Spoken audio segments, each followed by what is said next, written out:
Independent क्या है?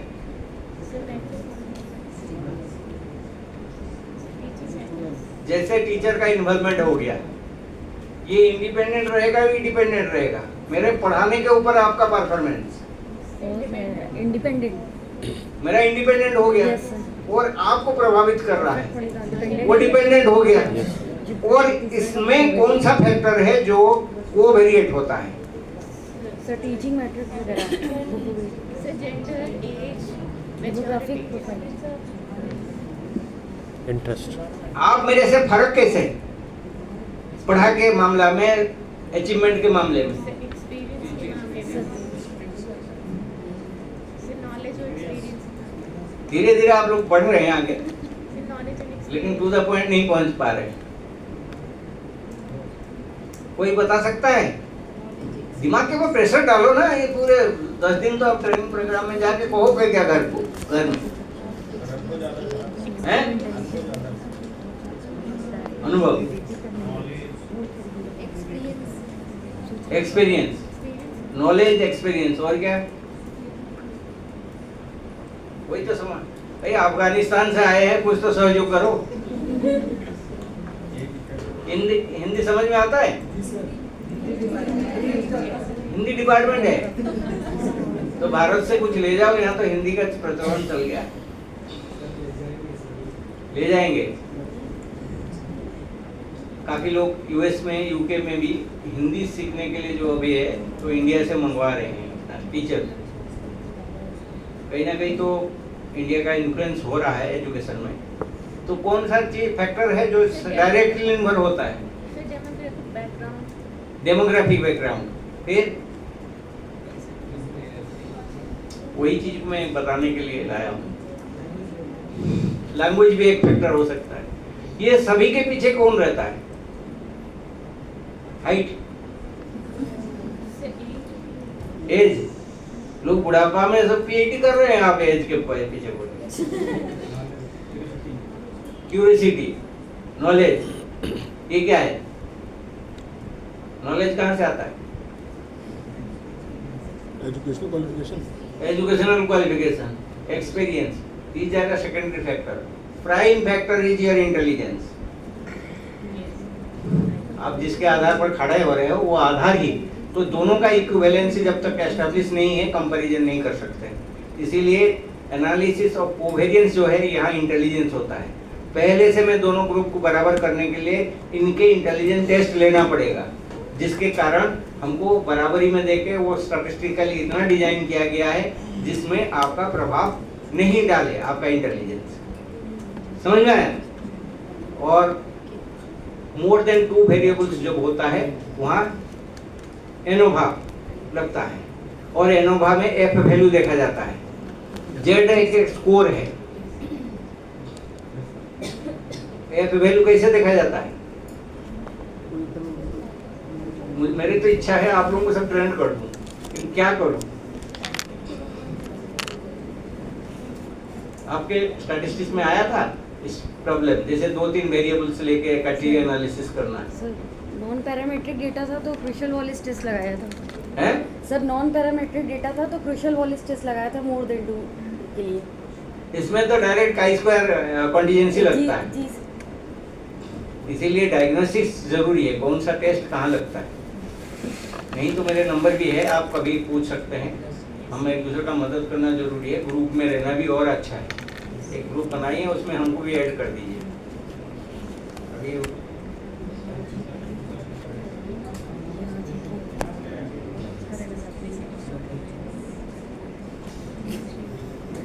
Statistics क्यों यूज किया जाता है, ये बात मैंने ये कॉपी करके आपको दे दूंगा, घर में पढ़ते रहना समय कम के हिसाब से, नहीं तो मैं 4 पन्ने नीचे भी पढ़ा रहता है। उसमें 100 से ज़्यादा 112 स्लाइड है।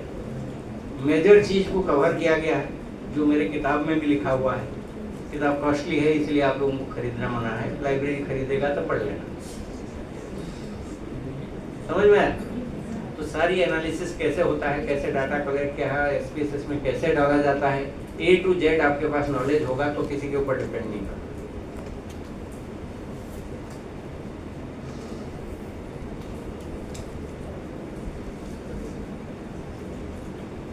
इंफॉर्मेशन हमेशा प्लूरल फॉर्म में।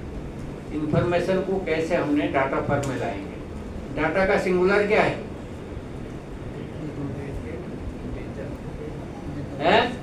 इज डाटा इज सिंगुलर और प्लूरल? कितने प्लूरल के फॉर्म में? अब इस बार ज्यादा थोड़ा उठा है और कुछ तो ऐसे ही करके रख दिया सर, देखे नहीं देखे, हम बीच में रहना चाहते हो, बहुत हमारी तरफ देख रहे हैं ना।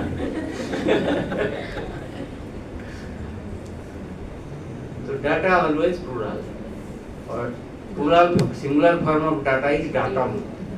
डाटा थोड़ा अंग्रेजी भी सीखना जरूरी है। तो वो जो इंफॉर्मेशन लाते हैं इसको एक्सट्रैक्ट कैसे किया जाए? तो लास्ट लाइन में लिखा है, do you know how to use the different statistical techniques to extract information?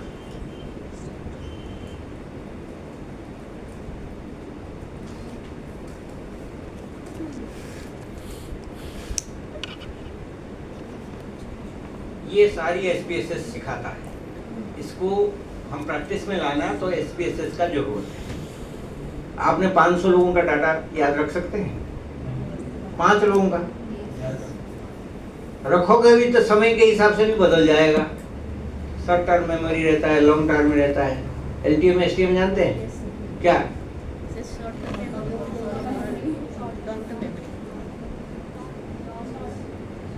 आप लोगों का लॉन्ग टर्म मेमोरी अच्छा है कि शॉर्ट टर्म?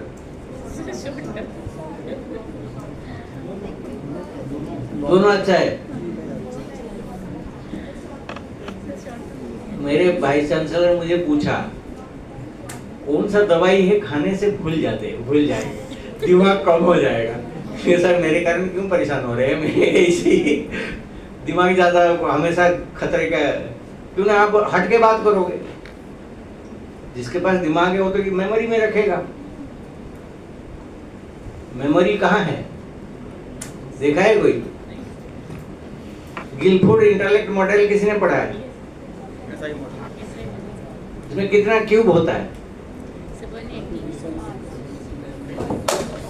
हैं? किसी ने कोशिश किया है कौन सा क्यूब में क्रिएटिविटी रहता है, कौन सा क्यूब में इंटेलिजेंस रहता है? इसका 3 डायमेंशनल होता है ना, प्रीसेस, प्रोसेस एंड प्रोडक्ट।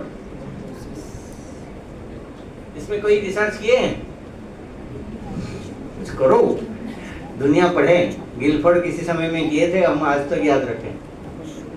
हमारा भी काम ऐसा होना चाहिए, चाहे पेरीकुरी मडनकुरी जैसे मूली खा के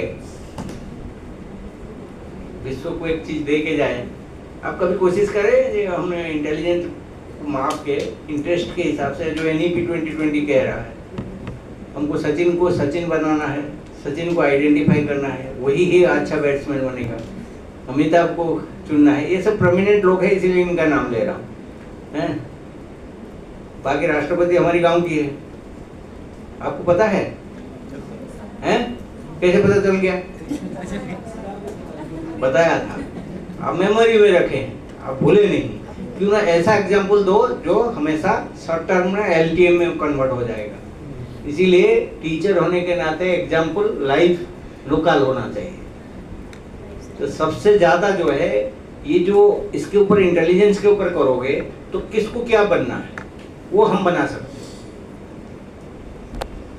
इसीलिए बना सकते हैं, हमारे पास इतना पर्याप्त ज्ञान होना चाहिए, समय होना चाहिए। अन्न चिंता चमत्कार कातरे कविता प्रति, पेट भूखे है फिर हम पढ़ाई नहीं कर सकते। कितने साल तक रिसर्च करोगे? लॉन्गिट्यूडनल रिसर्च सबसे ज्यादा जो पीनट्स के ऊपर किया था ना, क्रोमोजोम के ऊपर 17 साल तक किए थे। वो कैसे डेवलप हो रहा है नेकेड आई में, वो भी हम एसेस नहीं कर सकते। कोई आया है क्या? सारा गे